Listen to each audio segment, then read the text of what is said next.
Good morning મિત્રો.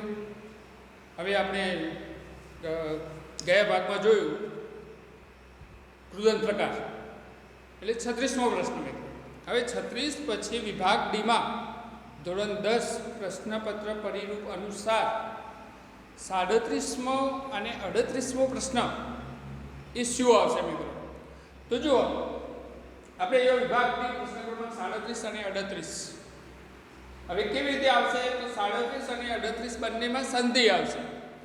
તો એક પ્રશ્નમાં એટલે કે 37મો પ્રશ્ન જે છે એમાં જો સૂચના કેવી છે કે અર્ધોદત્તસ્ય સંધિ વિચ્છેદમ કુરુતા, સંધિનો વિચ્છેદ કરવાનો છે એટલે છૂટી પાડવાની છે. જ્યારે 38મો પ્રશ્ન બિલકુલ એની પાછળ અર્ધોદત્તસ્ય સંધિયુક્તમ પદમ લિખત એટલે સંધિયુક્ત પદ બનાવવાનું છે મિત્રો. તો આ રીતે 37મો પ્રશ્ન અને 38મો પ્રશ્ન સંધિનો આવશે, એકમાં વિચ્છેદ કરવાનો છે અને એકમાં જોડવાનો છે મિત્રો. હવે એ પ્રમાણે આપણે સંધિ સમજવી પડશે. તો જો મિત્રો કે અહીંયા સંધિ કોને કહેવી? તો જો અહીંયા મેં લખ્યું છે પહેલા શબ્દનો છેલ્લો વર્ણ અને બીજા શબ્દનો પહેલો વર્ણ. ધ્યાન રાખજો મિત્રો, પહેલા શબ્દનો છેલ્લો વર્ણ અને બીજા શબ્દનો પહેલો વર્ણ પાસે પાસે આવી જાય ત્યારે ધ્વનિ પરિવર્તન થાય છે. બે શબ્દોને જોડે લાવી દઈએ એટલે પહેલા શબ્દનો છેલ્લો અને બીજા શબ્દનો પહેલો વર્ણ જ્યારે જોડે જોડે આવી જાય અને જે ધ્વનિ પરિવર્તન થાય તેને સંધિ કહે છે. સંધિના મુખ્ય 3 પ્રકારો છે આપણે શીખવાના મિત્રો, અને એ 3 પ્રકારોમાં પેટા પ્રકારો તો આવશે જ પાછા, પરંતુ મુખ્ય 3 પ્રકારોથી આપણે સંધિની પરખ થશે.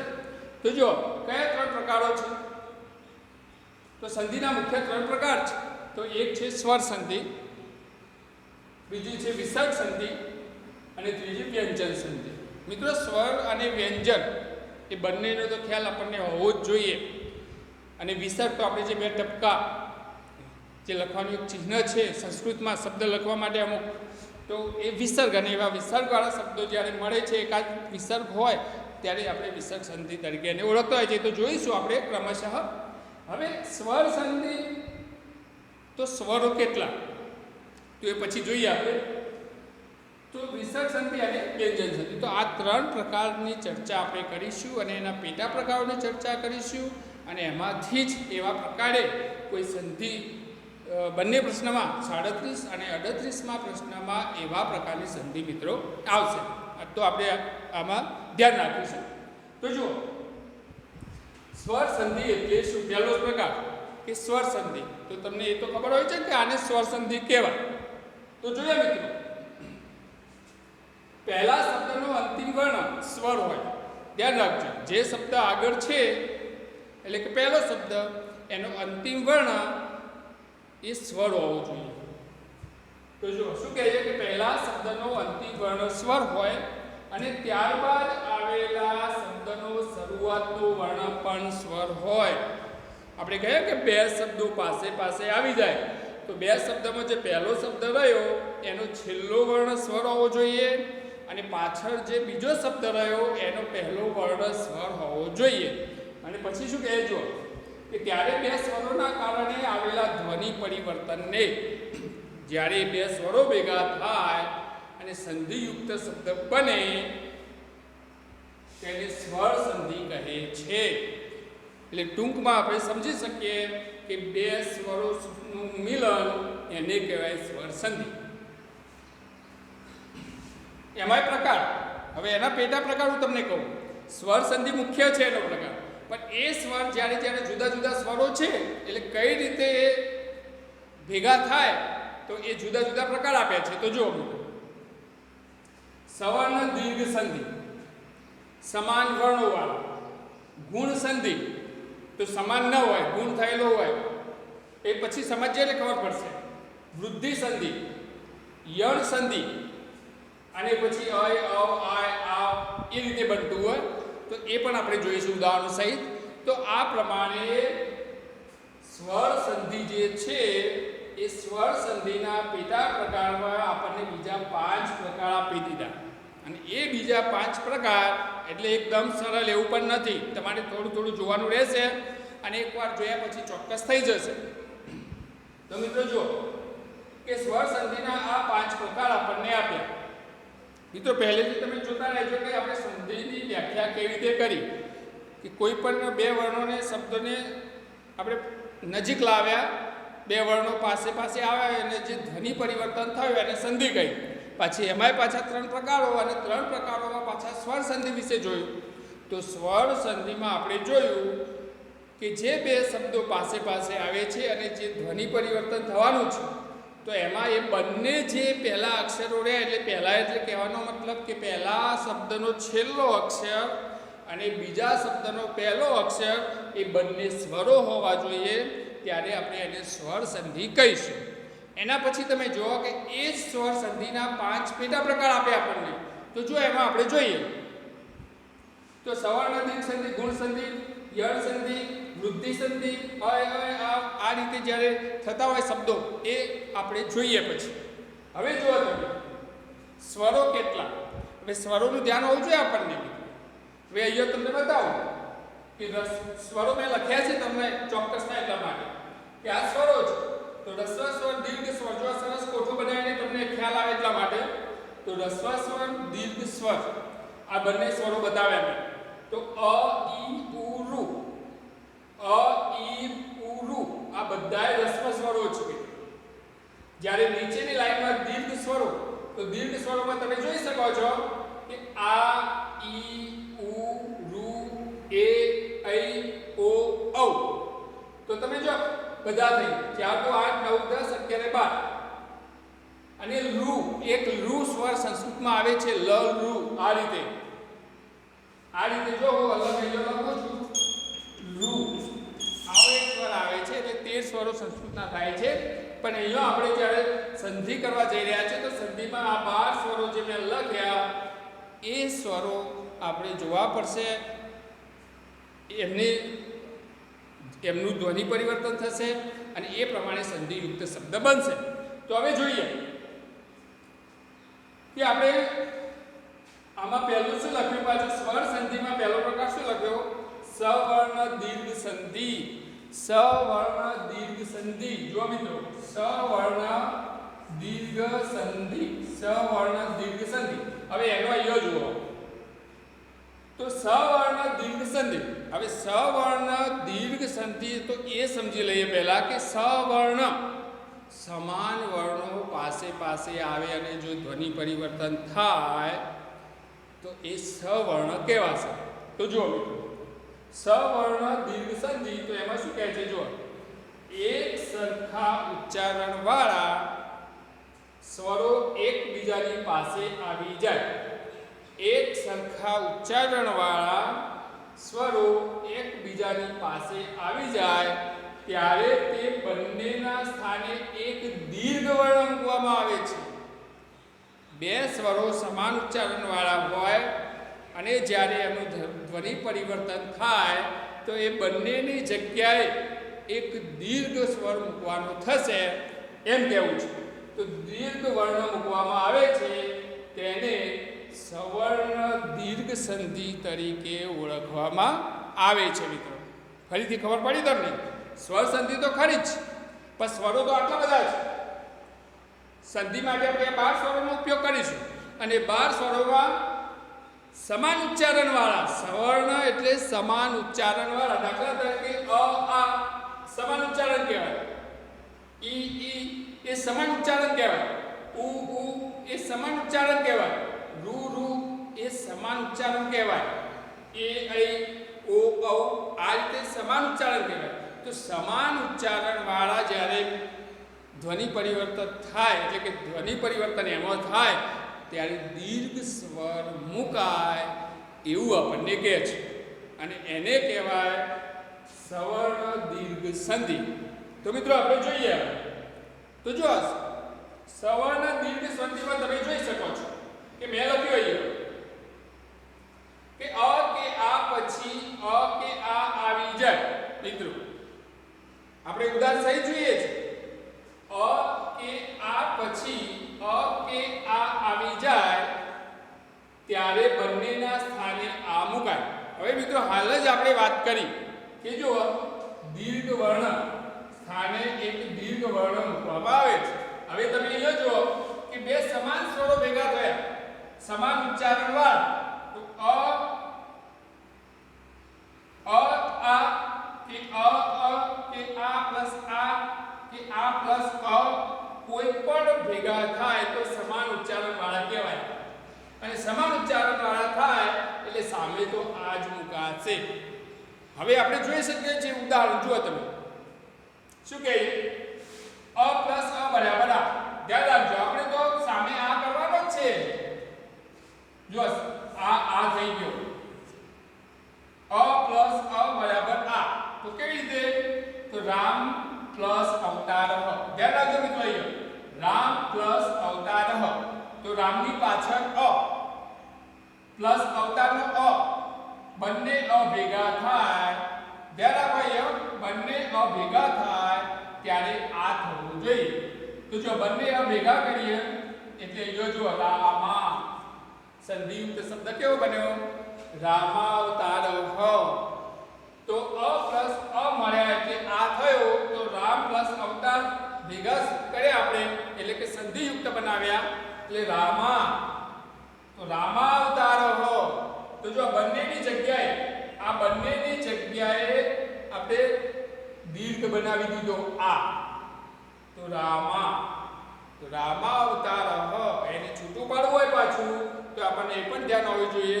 તો રામ પ્લસ અવતારઃ. તો રામાવતારઃ. હવે જો એક જોયું એ જ રીતે બીજું જુઓ. હવે અ પ્લસ આ. અ પ્લસ આ હોય તો પણ પાછળ તો આ થશે. અ પ્લસ આ હોય તો પણ પાછળ તો આ જ થાય, કારણ કે દીર્ઘ કરવાનું જ છે આપણે આ. તો તમે જો કે આ બંને મિશ્ર થાય તો જો તો અ બોલાયો એટલે પહેલો અ, પછી આગમનમ તો આ. તો અ પ્લસ આ બરાબર આ. તો અહીંયા જોઈ લો તવાગમનમ. તો અ પ્લસ આ મળ્યા તો થઈ ગયું તવા, એટલે કે આ થઈ ગયો અહીંયા. તો તવાગમનમ. બે ભેગા થાય તો એક આ થઈ જાય. તો આ બંને ભેગા કરીને આપણે આ કરી દીધું એટલે વમાં આવી ગયો વા. વ પ્લસ આ વા. બરાબર. તો તવાગમનમ. તો તમે જોયું કે આ બે અ પ્લસ અ બરાબર પડ્યા, અ પ્લસ આ બરાબર પડ્યા. તો એનું ઉદાહરણ જોયું આપણે. હવે જુઓ તમે ત્રીજું કે પહેલો આ છે પછી અ છે. આપણે જે હોય સમાન ઉચ્ચારણ વાળા પહેલો બીજો જે હોય આડિયાવાળા દીર્ઘ હોય કે રસ્વ હોય, પરંતુ આપણે તો આ થાય દીર્ઘ થાય એ ધ્યાનમાં લેવાનું છે. તો મિત્રો જો હવે પહેલો આ લીધો પછી અ લીધો તો પણ શું થયું? આ. બધામાં જુઓ તમે આ. હવે આમાં જુઓ શું થાય? આ પ્લસ અ. તો જુઓ કદા. આ થયો કદા. આ પ્લસ અ બરાબર આ. કદાપી. આ પ્લસ અ બરાબર આ. આ પ્લસ અ બરાબર આ. તો મિત્રો દીર્ઘ થશે એ રીતે. હવે બંને આ આવે તો પણ જુઓ તમે કે આ પ્લસ આ બરાબર આ. જો મિત્રો બંને આવે તો પણ આ પ્લસ આ બરાબર આ. દીર્ઘ આ તો દીર્ઘ આ. દીર્ઘ સ્વરસ થશે. દીર્ઘ હોય તો પણ કઈ મુશ્કેલી નથી આપણને. આ તો રસ્વ હોય તો પણ દીર્ઘ થાય, તો દીર્ઘ હોય તો દીર્ઘ જ રહેશે. હવે જો તમે કે તથા પ્લસ આત્મા. તો તથા આ અને આત્માનો આ. તો તથા પ્લસ આત્મા તો શું થઈ ગયું? જો તથાત્મા. તો આ થઈ ગયો આમાં. તો આ રીતે તમે જુઓ કે પહેલો સવર્ણ દીર્ઘ સંધિ એમાં પહેલા સ્વરો વિશે આપણે જોયું કે સમાન ઉચ્ચારણ વાળા હોય તો જો હજી જોવાના છે આપણે. આ તો અ લીધો કે આ લીધો. હવે ઈ લઈશું. આ લીધું આપણે બરાબર. હવે આ લઈએ વચ્ચેનો ઈ કે ઈ હોય તો. હવે આપણે એમાં સુધારીશું મિત્રો, જો વધારે ના લખવું હોય તો. હવે હું તમને સમજાવું કે અહીંયા બે કરી દો. ધ્યાન રાખજો, અંદર પેટા પ્રકારોમાં આપણે આગળ વધીએ છીએ. અહીંયા બે કરી દો. હવે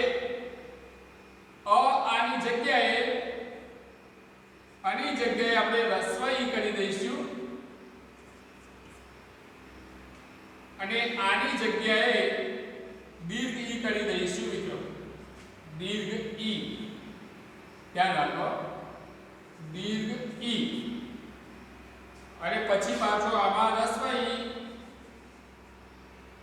રસ્વ ઈ, રસ્વ ઈ, પાછો યો, દીર્ઘ ઈ, દીર્ઘ ઈ. હવે મિત્રો તમે જોઈ શકો છો કે ઈ કે ઈ પછી ઈ કે ઈ આવી જાય ત્યારે બંનેના સ્થાને દીર્ઘ જ બને. હવે દીર્ઘ બને એટલે તમને ખબર છે કે દીર્ઘ ઈ જ બને. હવે ખ્યાલ આવી ગયો તમને. જો તો અહીંયા આપણે લખી દઈએ કે દીર્ઘ ઈ, દીર્ઘ ઈ. જો બરાબર વચ્ચે આવ્યું કે દીર્ઘ ઈ, તો જો આ રીતે બનશે, દીર્ઘ ઈ મુકાય, દીર્ઘ ઈ મુકાય. હવે તમે જુઓ કે આ બધા જ ઉદાહરણો એ રીતે આપણે લીધા અને આ વાળા. હવે એ પ્રમાણે આપણે ઈ વાળા લઈશું. તો તમે જોઈ શકો મિત્રો, આ કાઢી નાખું છું. હવે એક સેકન્ડ જોઈ લેજો તમે.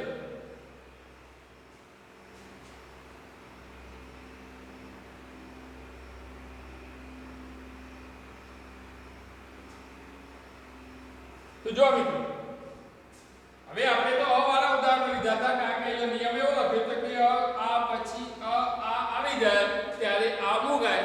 હવે આપણે ઈ વાળો નિયમ લઈએ છીએ, એટલે કે ઈ સ્વરોને જોઈએ સમાન ઉચ્ચારણ વાળા. તો ઈ રસ્વાઈ કે દીર્ઘી, તો એને પછી બંનેમાંથી કોઈ ફરીથી સ્વર આવે એના ત્યારે દીર્ઘ ઈ મુકાય, દીર્ઘ ઈ મુકાશે. હવે તમારે આના ઉદાહરણો જોવાના છે. આના ઉદાહરણો આપણે જોઈએ. હવે જો દીર્ઘ ઈ મુકાય એટલે હવે આ નીચેના ઉદાહરણો આપણા કશા કામના હાલ નથી, કારણ કે ઈના ઉદાહરણો લખવાના છે. તો તમે લખી શકશો પછી. તો હું આ કાઢી નાખું છું મિત્રો. જો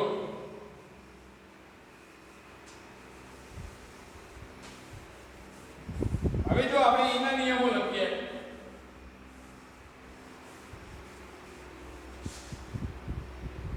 હવે ઈ માટે લખી દઈએ.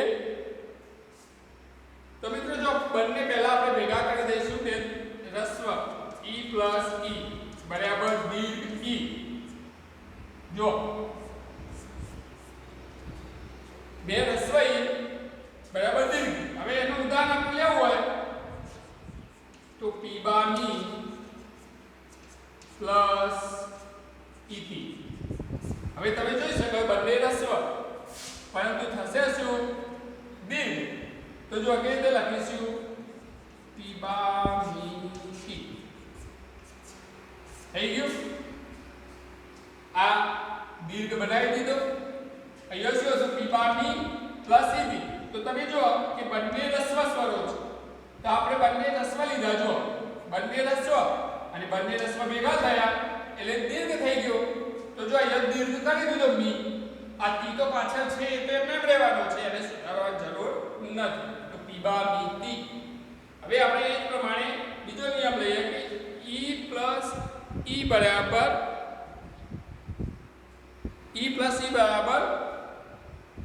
તો કઈ લઈશું? જો પહેલો તો રસ્વ પ્લસ બીજો દીર્ઘ લઈ લઈએ. પહેલો રસ્વ લઈએ, બીજો દીર્ઘ લઈએ અને બરાબર શું થશે? દીર્ઘ. આ રીતે તો આ દીર્ઘ તો બની જશે. હવે પહેલો રસ્વ લઈએ તો જો કવિ, ધ્યાન રાખજો, કવિ. બીજો લઈએ દીર્ઘ ઈક્ષતે, કવિ પ્લસ ઈક્ષતે, કવિ પ્લસ ઈક્ષતે. તો જો અહીંયા કેવું બનશે? બે ભેગા થાય દીર્ઘ, કવિ ઈક્ષતે, કવિ ઈક્ષતે. મિત્રો જો કવિ ઈક્ષતે. તો જોઈ શકો છો શું થયું આમાં. જો બીજા નિયમમાં શું થયું? આમાં બંને રસ્વ લીધા, આમાં એક રસ્વ લીધો, એક દીર્ઘ લીધો, પણ સામે તો શું થવાનું છે? દીર્ઘ ઈ. તો આમાં પણ જો આપણે કે આ રસ્વ લીધો, આ દીર્ઘ લીધો, પણ સામે શું થઈ ગયું? દીર્ઘ જ. હવે પહેલો દીર્ઘ લઈએ અને બીજો રસ્વ લઈએ તો પણ જુઓ ઈ થશે, દીર્ઘ જ. એનું ઉદાહરણ જોઈએ. ગૌરી પ્લસ ઈદમ. મિત્રો જુઓ આપણે લખીએ ગૌરીદમ. દેખાય છે મિત્રો? ગૌરી પ્લસ ઈદમ. હવે જો આ રસ્વઈ છે, સોરી આ દીર્ઘી છે, તો આપણે આ દીર્ઘ લીધો અને આ રસ્વ છે તો અહીંયા રસ્વાઈ. હવે બંને ભેગા થશે તો દીર્ઘ તો બનવાનો જ છે, તો અહીંયા જો આ દીર્ઘ બનાવી તો ત્યાં ગૌરીદમ દીર્ઘ લખી દીધું આપણે. જો ના દેખાતો તો આ રીતે લખ્યું, આપણે આ રીતે લખ્યું ગૌરી પ્લસ ઈદમ બરાબર ગૌરીદમ. આ રીતે લખી દીધું આપણે. કારણ કે શું થયું? દીર્ઘ અને રસ્વ બે ભેગા થાય તો ઉપર શું થશે? દીર્ઘ સ્વરસ થશે ઈ, એટલે કે દીર્ઘ ઈ થશે, બે ઈ ભેગા થાય તો. હવે આપણે એ ગૌરીદમ લીધું. હવે બંને દીર્ઘ લઈ લઈએ, બંને દીર્ઘ. તો જો ઈ પ્લસ ઈ બંને દીર્ઘ બરાબર દીર્ઘ, બધું દીર્ઘ જ થશે. દેવી પ્લસ ઇક્ષતે, દેવી પ્લસ ઇક્ષતે. તો જો શું થશે? બંને દીર્ઘ તો એ દીર્ઘ જ થવાનો. તો દેવી ક્ષતે શું થાય? દેવી ક્ષતે. તો મિત્રો જો આમાં પણ જો કે બંને દીર્ઘ આપ્યા છતાં અહીંયા દીર્ઘ થયું. તો મિત્રો આ પ્રમાણે નિયમ યાદ રાખવાનો કે ઈ પછી ઈ કોઈ પણ ઈ બે ભેગા થશે, કોઈ પણ ઈ બંને ભેગા થાય ત્યારે સામે દીર્ઘ ઈ બનશે. કોઈ પણ અ કે આ ભેગા થાય તો સામે દીર્ઘ આ એટલે બનશે. એ જ રીતે હવે ઉમાં પણ એવું છે કે કોઈ પણ બે ઉ ભેગા થાય તો સામે દીર્ઘ ઉ બનશે મિત્રો. તો જોઈએ આપણે એ પણ. હવે જો તમે કે આ છેલ્લું ઉદાહરણ આપણે લખ્યું તો કદાચ ત્યાં ના દેખાય તો હું ઉપર લખું છું કે દેવી પ્લસ ઇક્ષતે. તો જો શું થયું કે દેવી ક્ષતે. હવે મિત્રો આમાં જોયું આપણે કે બંને દીર્ઘ ભેગા થયા તો પણ અહીંયા દીર્ઘ બન્યું. તો છેલ્લામાં આપણે એ જોયું. હવે આપણે એવા ત્રીજો નિયમ જોઈએ એમાં. તો શું થશે? જો ઉ કેવું? તો આમાં ઈ ની જગ્યાએ ઉ જ કરવાનું છે મિત્રો. જો અહીંયા ઈ ની જગ્યાએ ઉ કરી દઈએ. જો રસ્વ હોય તો રસ્વ, દીર્ઘ હોય તો દીર્ઘ. જો આવું રસ્વ તો દીર્ઘ. એ જ પ્રમાણે અહીંયા પણ શું કરીશું? દીર્ઘ ઉ બને, દીર્ઘ ઉ મુકાય છે. હવે મિત્રો આ ઉદાહરણો આપણે કાઢી નાખીશું. હવે અહીંયા કદાચ તમને નીચે ના દેખાતું હોય તો આ શબ્દો આપણે થોડા ઉપર લખીએ. હવે મિત્રો જુઓ કે આ નિયમ તમારે યાદ રાખવાનો છે. ઉ કે ઉ પછી આવી જાય ત્યારે બંનેના સ્થાને ઉ મુકાય છે. એટલે ઉ ગમે તે હોય, રસ્વ હોય કે દીર્ઘ હોય, જ્યારે ભેગા મળે છે ત્યારે સામે દીર્ઘ ઉ બનવાનો છે મિત્રો. આમાં બધાએ દીર્ઘ બનતા આપણે જોઈએ છે. જો અ વાળા નિયમોમાં, ઈ વાળામાં અને ઉ વાળામાં પણ, અને હજી આપણે રૂ વાળામાં પણ જઈશું. રૂ. હવે જો હું અહીં તમને, ચલો મિત્રો આનું તમે જોઈ લીધું છે તો હું કાઢવા જઈ રહ્યો છું. મિત્રો આ હું સાફ કરું છું થોડું. આ જે આપણે લખ્યું હતું એમ કરો કે આ નીચેનો જે સવર્ણ દીર્ઘ સંધિ છે એટલું હું કાઢું. એટલે આટલામાં આપણે ઉદાહરણો જોઈએ, કારણ કે આટલાથી તમને દેખાશે. તો મિત્રો જો હું આ વ્યાખ્યા કાઢી નાખું છું. સવર્ણ દીર્ઘ સંધિ વાળી એક સરખા ઉચ્ચારણ વાળા સ્વરો એકબીજાની પાસે આવી જાય ત્યારે તે બંનેના સ્થાને એક દીર્ઘ વર્ણ મુકાય, જેને સવર્ણ દીર્ઘ સંધિ કહેવામાં આવે છે. જે આપણે હાલ ભણી રહ્યા છીએ એની વ્યાખ્યા હું કાઢી નાખું છું. મિત્રો અહીંયા ધ્યાન રાખજો. જોવું હોય તો એ પ્રમાણે પછી તમે સ્ટોપ કરી કે સ્ક્રીનશોટ પાડી જોઈ શકો છો. તો એ હું કાઢી નાખું છું. તો જો મિત્રો હવે આ સંધિ આપણે ભણીએ છીએ, જેને હું અત્યારે દૂર કરું છું આપણા ઉદાહરણ લખવા માટે. કારણ કે નીચે જઈશું તો તમને પાછું દેખાશે નહીં.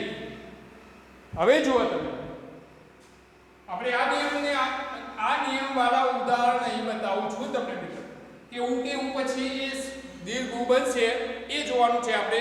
તો લઘુ પ્લસ ઉદ્ધારનો પહેલો નિયમ, લઘુ પ્લસ ઉદ્ધાર બંને રસ્વ ઉ ભેગા થાય એટલે દીર્ઘ ઉ. બરાબર. હવે આ નિયમવાળું ઉદાહરણ આપણે જોઈએ. તો જો લઘુ પ્લસ ઉદ્દાનમ બરાબર, જો કેવો થશે શબ્દ, દીર્ઘ ઉ થઈ ગયો, લઘુદાનમ. મિત્રો જો અહીંયા આપણે લખ્યું કે બંને રસ્વ ઉ, જો બંને રસ્વ ઉ અને સામે થશે દીર્ઘ ઉ, તો બંને રસ્વ ઉ ભેગા થયા અને સામે દીર્ઘ બન્યો. જો લઘુદાનમ બંને ભેગા થઈ ગયા અને એક દીર્ઘ ઉ તૈયાર થઈ ગયો. હવે આપણે એ જ પ્રમાણે બીજો લઈએ કે એક રસ્વ લઈએ, એક દીર્ઘ લઈએ અને સામે તો દીર્ઘ બનવાનો જ છે. તો જો આમાં ઉદાહરણ છે કે સિંધુ પ્લસ ઉર્મિહી, સિંધુ પ્લસ ઉર્મિહી. હવે આમાં તમે જોઈ શકો મિત્રો શું લીધું આપણે, કે પહેલો ઉ જે લીધો એ રસ્વ લીધો છે અને બીજો ઉ જે લીધો એ દીર્ઘ લીધો છે, અને બંને જ્યારે ભેગા થાય ત્યારે દીર્ઘ થવાનો જ છે. તો જો આપણે લખવાનું કેવી રીતે લખીશું,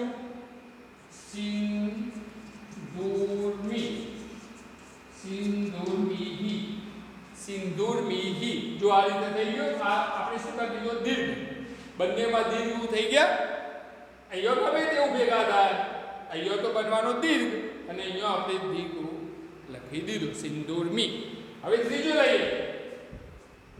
તો જો શું થશે, પહેલો લઈએ દીર્ઘ અને બીજો લઈએ રસ્વ ઉ.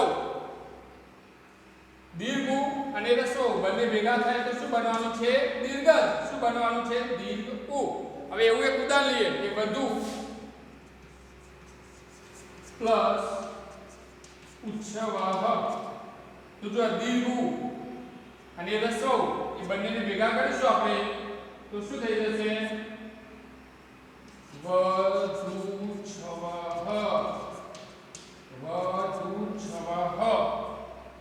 જો બંને ઉ આ રીતે ભેગા થયા તો પણ દીર્ઘ બન્યું. આ દીર્ઘ ઉ અને આ રસ્વ ઉ બંનેને ભેગા કર્યા તો અહીંયા તો દીર્ઘ થયો મિત્રો. તો જો બધા દીર્ઘ બનતા જ જાય, કોઈ પણ ઉ ભેગા થાય. હવે એક લઈએ, બંને દીર્ઘ લઈએ, તો અહીંયા જો મિત્રો દેખાશે ઉ પ્લસ ઉ બરાબર દીર્ઘ ઉ. હવે એના માટે આપણે લઈએ કે ચલો આ શબ્દ લઈ લીધો વધુ પ્લસ આ લઈ લઈએ ઉર્મિહી. જો બંને કરી દીધા આપણે દીર્ઘ અને સામે તો દીર્ઘ જ થશે. હવે તો જો એ રીતે આગળ કેવો શબ્દ બને, વધુર્મિહી.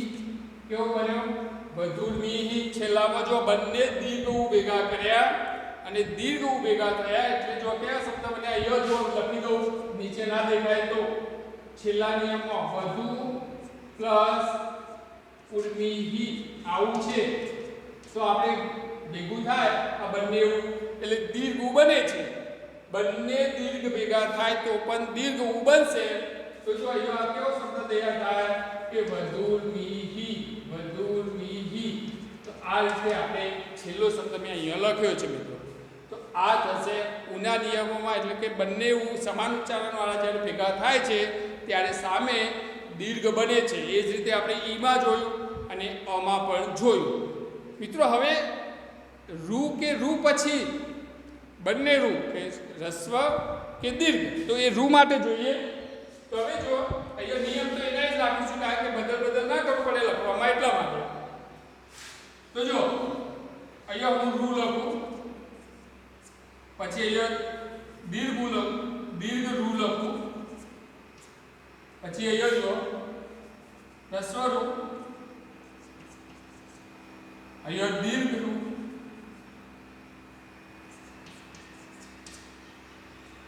તો અહીંયા દીર્ઘ રૂ થશે. તો શું થશે? અહીંયા દીર્ઘ રૂ મુકાશે. દીર્ઘ રૂ આ જો હવે આ દીર્ઘ રૂ મુકાશે. ધ્યાન રાખજો, બે રૂ કોઈ પણ ભેગા થશે એ નહીં જોવાનું આપણે, પણ સામે તો દીર્ઘ જ બનશે. હવે એ દીર્ઘ રૂ બનશે. તો મિત્રો આ જોઈ લેજો ઉના ઉદાહરણો હું અહીંયા પાછું કાઢીને બે લખીશ. અહીંયા આ બે જોઈ લો, ખાસ આ બે કાઢી નાખું છું. રૂ માટે લખવાના છે આપણે, અને ના લખવા જો આ લીટી દેખાતી હોય તો અહીંયા જ લખું છું. ચલો તો મિત્રો જુઓ, હવે આ રૂ માટે આપણે લખીએ કે રૂ કે રૂ પછી રૂ કે રૂ આવી જાય ત્યારે બંનેને સ્થાને રસ્વને તો દીર્ઘ રૂ મુકાય છે. રસ્વને મિત્રો દીર્ઘ રૂ મુકાય છે. એના બે ઉદાહરણ આપણે જોઈએ. તો જો રૂ માટે પિતૃ પ્લસ ઋણમ, પિતૃ પ્લસ ઋણમ તો બરાબર પિતૃણમ. શું થઈ જશે? પિતૃણમ. મિત્રો જો પિતૃ પ્લસ ઋણમ, અહીંયા બે રૂ ભેગા થયા તો દીર્ઘ રૂ બન્યો પિતૃણમ. એ જ રીતે માતૃ પ્લસ ઋષિ, એ જ રીતે ધ્યાન રાખો અહીંયા માતૃ પ્લસ ઋષિ. તો એમાં પણ બે રૂ ભેગા થયા તો મિત્રો માતૃષિ. ધ્યાન રાખજો અહીંયા માતૃષિ. તો કેવું થશે? માતૃષિ. હવે તમે જો કે કઈ રીતે મેં લખ્યું તો અહીંયા જો લખું છું વચ્ચે માતૃ. અહીંયા ધ્યાન રાખજો માતૃ પ્લસ ઋષિ બરાબર માતૃષિ. આવું લખ્યું મેં. તો અહીંયા બંને રૂ ભેગા થયા એટલે રૂ દીર્ઘ રૂ બન્યો. તો જો મિત્રો, તો આ રીતે માતૃષિ. તો રૂમાં પણ આપણે જોઈ લીધું કે બંને રૂ ભેગા થાય એટલે દીર્ઘ રૂ થાય. બંને કોઈ પણ રૂ ભેગા થાય રસ્વ કે દીર્ઘ તો દીર્ઘ ઉ બને. એ જ રીતે કોઈ પણ બંને ઈ એટલે કે રસ્વ કે દીર્ઘ ઈ ભેગા થાય તો પણ દીર્ઘ ઈ બને. અને અ કે આ ગમે તે ભેગા થાય તો પણ દીર્ઘ આ બને. તો મિત્રો આપણે આ રીતે ચાર પ્રકારે એ નિયમ જોયા. સવર્ણ સ્વર સંધિવાળા કે સમાન વર્ણો હોય ત્યારે શું થાય તો આપણે એ જોઈ લીધું મિત્રો. તો સમાન વર્ણોમાં હવે કોઈ ભૂલ થવી જોઈએ નહીં. ચાર પ્રકારે આપણે જે જોયા એ સમાન વર્ણો માટે જોયા મિત્રો. હવે હું અહીંયા તમે જુઓ કે આપણે સ્વર સંધિના જે પેટા પ્રકાર હતા એમાં બીજો શું છે? ગુણ સંધિ. તો હવે ગુણ સંધિ જોઈએ. જો સવર્ણ દીર્ઘ સંધિ આપણે પૂર્ણ કરી એના જે ચાર પ્રકાર જોયા આ પૂર્ણ કરી મિત્રો. એ ચાર પ્રકારે આપણે જોઈ. ધ્યાન રાખજો. અને એમાંથી જ આપણને જો ખબર હોય કોઈ પણ આવી સંધિ આવી જાય બંને પ્રશ્નોમાંથી તો આપણે લખી શકીએ આ પ્રમાણે. હવે જો ગુણ સંધિ, તો ગુણ સંધિમાં જોઈએ આપણે તો શું છે? હવે આ બધું કાઢી નાખું મિત્રો. ધ્યાન રાખજો. તમે જોઈ શકો છો એ કાઢી નાખું છો. અત્યારે જોઈ લો, એ જોઈ લેજો. હું કાઢ્યું છું મિત્રો.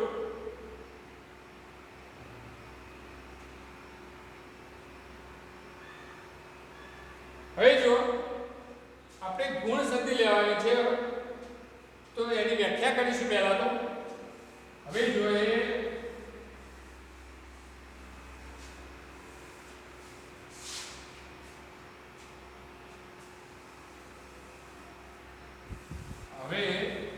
આ સ્વરો મેં કહેવા દીધા છે. હવે ગુણ સંધિ, ગુણ થવું. સંસ્કૃત વ્યાકરણ શાસ્ત્રમાં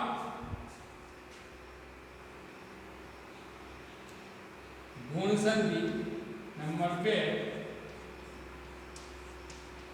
ગુણ સંધિ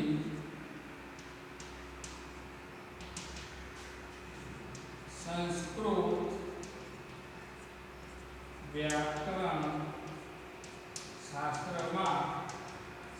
વ્યાકરણ શાસ્ત્રમાં તો ધ્યાન રાખજો, સંસ્કૃત વ્યાકરણ શાસ્ત્રમાં એ ઓ અને અર્થ થાય જેને ગુણ થયો કહેવાય, જેને ગુણ થયો કહેવાય. મિત્રો ધ્યાન રાખજો, ગુણ સંધિ સંસ્કૃત વ્યાકરણ શાસ્ત્રમાં એ ઓ અને અર્થ થાય જેને ગુણ થયો કહેવાય છે મિત્રો. અને આવા ગુણ થયેલા આવા સ્વરોથી જે સંધિ બને છે એને ગુણ સંધિ તરીકે ઓળખીએ છીએ. અને એના ત્રણ પ્રકાર છે મિત્રો. ત્રણ પ્રકારે આપણે જે આમાં ચાર જોયા, સવર્ણ સ્વર સંધિમાં ચાર જોયા, એવા આમાં ત્રણ જોવાના છે મિત્રો. તો હવે આપણે જોઈએ કે ગુણ સંધિમાં ત્રણ કહી દે તો અ કે આ પછી કઈ પહેલું લખીએ આપણે અ કે આ પછી ઈ કે ઈ, અ કે આ પછી ઈ કે ઈ. ધ્યાન રાખજો, અ કે આ પછી ઈ કે ઈ હોય તો શું થાય? તો મિત્રો એ થાય. આ થયો ગુણ. પહેલા તો શું હતું આપણે કે અ કે આ પછી અ કે આ જ આવે સવર્ણમાં, પણ હવે સવર્ણ નથી. હવે જો બદલાય છે, અ કે આ પછી ઈ આવી ગયો, સ્વર બદલાઈ ગયો, એક સમાન ઉચ્ચારણ વાળો નથી. તો અહીંયા એ થયો, એ ગુણ થયો કહેવાય. હવે એ ગુણ સંધિ એવા પ્રકારે છે કે જો એક નિયમ આ છે. હવે એ જ રીતે તમે જો કે આ બધા તમે લખી શકો છો કઈ રીતે જુદા પાડો કે જો એ અ પ્લસ ઈ. મિત્રો ધ્યાન રાખજો, અ પ્લસ ઈ પછી અ પ્લસ દીર્ઘી, અ પ્લસ દીર્ઘી. એ જ રીતે આ પ્લસ ઈ અને આ પ્લસ દીર્ઘી. આ બધું થયું. હવે આ જ રીતે ભેગું થાય. ધ્યાન રાખજો, હવે બધું જોઈન્ટમાં લઈ લો. આ થાય, આ થાય, આ હોય કે આ હોય, અને ઈ મળે કે અને દીર્ઘી મળે, જો અને રસવઈ મળે કે અને દીર્ઘી મળે, અથવા આને રસવઈ મળે કે આને દીર્ઘી મળે, તો આગળ અ હોય કે આ પણ પાછળ કોઈ પણ ઈ હોય તો એ થાય. તો શું થાય? વિકલ્પ એ. એવું કહેવા માંગે છે આ નિયમ શું કહેવા માંગે છે કે અકે આ પછી કોઈ પણ ઈ હોય તો એ બનશે. હવે એના ઉદાહરણ જોવા પડશે ને આપણે. તો જો આ પહેલાનું આપણે લઈએ તો લઈએ આપણે કે ઉપ પ્લસ ઇન્દ્ર, ઉપ પ્લસ ઇન્દ્ર પહેલાનું લીધું. બીજાનું લઈએ અ પ્લસ તો સુર પ્લસ ઈસ, સુર પ્લસ ઈસહ, સુર પ્લસ ઈસહ. મિત્રો હવે ત્રીજું લઈએ આ પ્લસ ઈ તો તથા પ્લસ ઇતિ. અહીંયા લઈ લો તથા પ્લસ ઇતિ. ધ્યાન રાખજો, તથા પ્લસ ઇતિ. અને આ પ્લસ ઈ તો રમા પ્લસ ઈસ. તો તમે જોઈ શકો છો. હવે ચાર જોઈ લીધા આપણે કે પહેલો અ પ્લસ ઈ તો અ પ્લસ ઈ, અ પ્લસ ઈ રસવઈ. બીજો છે અ પ્લસ ઈ દીર્ઘી તો અ પ્લસ દીર્ઘી લીધો આપણે. ત્રીજો છે આ તો આ લીધો પાછળ રસવઈ અને પછી આ પછી દીર્ઘી તો આ પછી દીર્ઘી લીધો. હવે આ બધામાં શું થઈ જશે? એ શું કહેવા માંગે છે આપણને કે કોઈ પણ હોય તો શું થાય? એ. તો અહીંયા એ કરી દઈએ આપણે. જો ઉપેન્દ્ર એ થઈ ગયો. આમાં જો સુરેશ, સુરેશ એ થઈ ગયો. આમાં જો તથેતી, તથેતી એ થઈ ગયો. આમાં જો રમેશ, રમેશ, રમેશ તો એ થઈ ગયો. તો જો બધામાં એ થયો. અ પછી ઈ આવે તો પણ એ થયો, અ પછી પેલો દીર્ઘ ઈ આવે તો પણ એ થયો, આ પછી ઈ આવે તો પણ એ થયો, અને આ પછી દીર્ઘ ઈ આવે તો પણ એ થયો. એટલે આપણને પહેલો નિયમ ગુણ સંધિનો શું કહે છે કે ઓકે આ પછી ઈ આવે તો ગુણ એટલે કે એ થશે, અને એ થયો એટલે એને કહેવાય ગુણ સંધિ. તો આ પ્રકારે તમને ગુણ સંધિમાં પહેલો નિયમ જે છે એ આ પ્રકારે જોવા મળશે. હવે એ જ પ્રમાણે આપણે બીજો જોઈ લઈએ મિત્રો કે ઉ આવે. ચલો અ કે ઈ પછી અ કે આ પછી ઉ આવે તો દીર્ઘ રસ્વ અને દીર્ઘ તો શું થાય? તો શું થાય મિત્રો? ઓ થાય. શું થાય? ઓ થશે આ રીતે. સૂર્ય પ્લસ ઉદય, સૂર્યોદય, અ પછી ઉ. તો અહીંયા જો ઉ કરી દઈશું, અહીંયા દીર્ઘ ઉ કરીશું, અહીંયા રસ્વ, અહીંયા દીર્ઘ, અને અહીંયા ઓ. ધ્યાન રાખજો મિત્રો આ રીતે. અહીંયા શું થઈ ગયું? ઓ.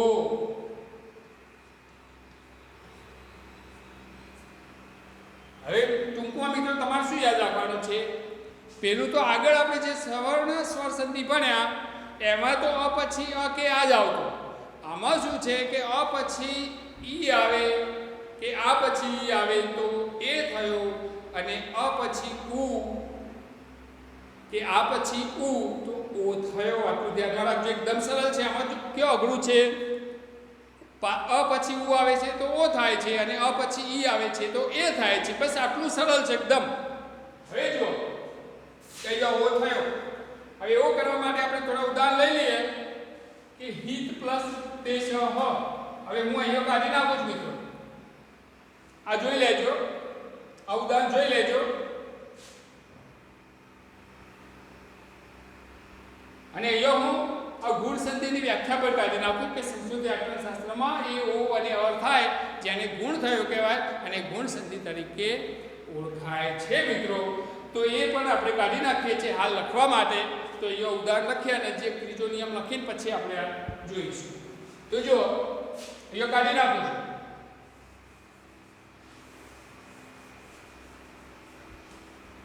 આ વ્યાખ્યા પણ આપણે કાઢી નાખીએ હાલ. તો જુઓ તમે,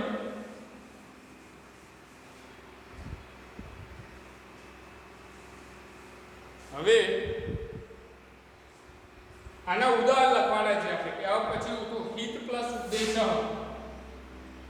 હિત પ્લસ ઉદ્દેશ. જો અહીંયા લખવાનું ઉપર જો હિત પ્લસ ઉદ્દેશ. જો મિત્રો પહેલો લખ્યો આપણે અ અને ઉ વાળો, પછી પીન પ્લસ ઉ, પીન પ્લસ ઉરુહુ. એક આ લખ્યો આપણે. હવે આ વાળો લખીએ ગંગા પ્લસ ઉદકમ. ગંગા પ્લસ ઉદકમ. તો આ ત્રીજો લખ્યો આ અને ઉ વાળો, પછી રંભા પ્લસ ઉરુહુ. તો ચોથો લખ્યો. તો જો પહેલો અ પ્લસ ઉ, અ પ્લસ ઉ. બીજો છે અ પ્લસ દીર્ઘ, અ પ્લસ દીર્ઘ. ત્રીજો છે આ પ્લસ રસ્વ, તો આ પ્લસ રસ્વ. અને ચોથો છે આ પ્લસ દીર્ઘ, તો આ પ્લસ દીર્ઘ. હવે મિત્રો આ તો જે મળે સામે તો શું થશે? ઓ. હવે તમે ઓ સીધો કરી દો છો, પછી જોવાની જરૂર જ નહીં. જો હિતોપદેશ અ પ્લસ ઉ બરાબર ઓ. તો હિતોપદેશ. હિતોપદેશ. હવે તમને આવડી ગયો. પી નો રૂહુ. Pin plus રૂહુ, પીનો રૂહુ. ગંગોદકમ. ઓ જ કરવાનો છે આપણે. ગંગોદકમ. અને રંભોરું રંભોરું રંભોરું જો તમે જોઈ લીધું બધામાં ઓ પીતો પીનો ગંગો ડંબો બધામાં ઓ થયો કોઈ પણ કે આ પછી ઉ આવ્યો આવ્યો તો ઓ જ થઈ ગયો તો આ રીતે આ સંધિ છૂટી પાડવાની આવે કે જોડવાની આવે આપણને આ નિયમો થોડા ચોક્કસ હોય તો તમે સાચી રીતે મિત્રો લખી શકશો હવે જો આ થયો બીજો નિયમ આપણે ગુણ સંધિનો પહેલો જોયો આપણે ઈ વાળો બીજો જોયો ઈ વાળો ત્રીજો અહીંયા બીજો હતો અને હવે ત્રીજો જોઈશું રૂ વાળો હવે અ કે આ પછી રૂ આવે તો શું થાય તો જો મિત્રો અ કે આ પછી અહીંયા તો આપણે લખી જ દેવાનું છે ખાલી તો જો મિત્રો એકદમ સરળ છે આ બધું તમારે તો અમુક જ ચોક્કસ રાખવાનું કે ભાઈ આના પછી આ હોય તો આવું થાય છે બસ હવે જો એકદમ કેટલું સરળ થઈ જાય છે એકદમ સરળ છે મિત્રો ખાલી એકવાર જોવાનું છે પરીક્ષામાં ભૂલ થશે નહીં તમે સાચો જવાબ અવશ્ય લખી શકશો ખાલી આત્મવિશ્વાસ હોવો જરૂરી છે તો જો મિત્રો ઓકે આ પછી રૂ કે રૂ રસ્વરૂ કે દીર્ઘરૂ આવે તો શું થાય અર થશે તો શું થશે અર હવે એ લખી દઈએ કે રૂ રૂ રૂ રૂ કોઈ પણ લખો હવે આના બે જ ઉદાહરણ આપણે જોઈએ અહીંયા તો રૂ થવાનો અર થવાનો છે અર થશે બરાબર ધ્યાન રાખજો ઓકે આ પછી રૂ આવે હવે પેલું જોઈ લીધું આપણે કે ઈ આવે તો એ થાય ઓકે આ પછી ઉ આવે તો ઓ થાય અને રૂ આવે તો અર થાય બસ આટલું યાદ રાખો એટલે ગુણ સંધિ પૂરી તો જોઈ લો આપણે કઈ રીતે થશે એ જુઓ હવે અહીંયા બે જુદા લખવા છે મારે તો આ જોઈ લેજો મિત્રો આપણે આગળના ઉ વાળા નિયમમાં એટલે કે પછી ઉ આવતો હોય તો એના ચાર ઉદાહરણ લખ્યા અને ઓ થયો તો એ કાઢી નાખું છું હવે તમે તમારી રીતે સેટ કરી લેજો લખવા માટે હવે જુઓ મિત્રો શું કહે છે ઓકે આ પછી રૂ કે રૂ આવે કોઈ પણ રૂ આવે તો જો આપણે જોઈએ કે સપ્ત પ્લસ ઋષિ સપ્ત પ્લસ ઋષિ ધ્યાન રાખજો મહા પ્લસ ઋષિ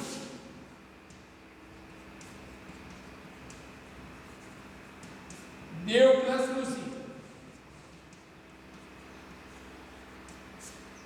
ચલો ઋષિ ઋષિ ઋષિ પાછળ બધા રૂપ લઈ લીધા આ બધા રૂપ પાછળ આવી ગયા આગળ તો અ બરાબર તો અ કે આ પછી રૂ આવે તો શું થાય અર થાય અર તો એનો જવાબ આપણે લખીએ જો હવે સપ્ત પ્લસ ઋષિ તમે મિત્રો શબ્દ તો જાણો છો સપ્તર્ષિ સપ્તર્ષિ મહર્ષિ મહર્ષિ દેવર્ષિ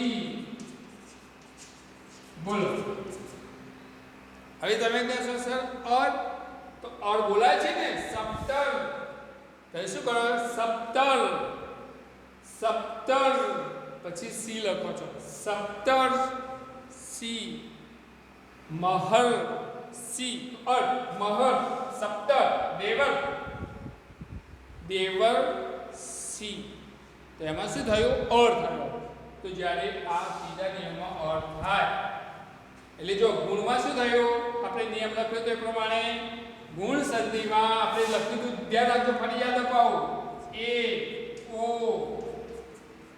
અર આ થાય જેને ગુણ સંધિ કહીએ છીએ તો ગુણ સંધિમાં આપણે એ જોયો કે અ કે આ પછી ઈ આવે તો એ થશે અ કે આ પછી ઉ આવે તો ઓ થશે અને કે આ પછી રૂ આવે તો અર્થ થશે. તો મિત્રો આ ત્રણ જોયા આપણે અને એમાં એને કહીશું ગુણ સંધિ. તો મિત્રો જો તમે આજે સ્વર સંધિના બે પ્રકાર અંદરના જે પેટા પ્રકાર હતા એ આપણે જોયા. ધ્યાન રાખજો. એક આપણે જોયો સવર્ણ દીર્ઘ સંધિ સમાન વર્ણો વાળો અને બીજો જોયો ગુણ સંધિ જે સમાન સ્વર નથી અને બદલાય છે અને બદલાયા પછી જે ગુણ થાય છે તો જેને ગુણ સંધિ કહેવાય. તો આ રીતે સવર્ણ સ્વર સંધિ અને ગુણ સંધિના બે પ્રકાર આપણે જોયા. સ્વર સંધિના બે પ્રકાર. હજી તો આમાં આપણે આગળ વધવાનું છે મિત્રો. ધ્યાન રાખજો. બીજા વૃદ્ધિ સંધિ, વ્યળ સંધિ અને આ જે થાય એ પ્રકાર ત્રણ પ્રકાર આપણે જોવાના બાકી રહ્યા. હજી આમાં જ આની ચર્ચા પછી કરીશું મિત્રો. અને દર વખતે બોર્ડ ઉપર આપણે આ બધું નહીં લખીએ. હવે સીધું જ આપણે સ્વર સંધિનો જે પેટા પ્રકાર આવશે કે હવે વૃદ્ધિ સંધિ તો તેઓ ચાલુ કરીશું મિત્રો. એટલે આટલો અભ્યાસ તમારે કરવાનો રહેશે. જોતા રહેજો મિત્રો. તો આગળ હવે મળીએ તો એમાં આગળના પ્રકાર માટે આપણે ચર્ચા કરીશું મિત્રો. ત્યાં સુધી તમારે આનો અભ્યાસ કરવાનો. તો બાય મિત્રો. Good night.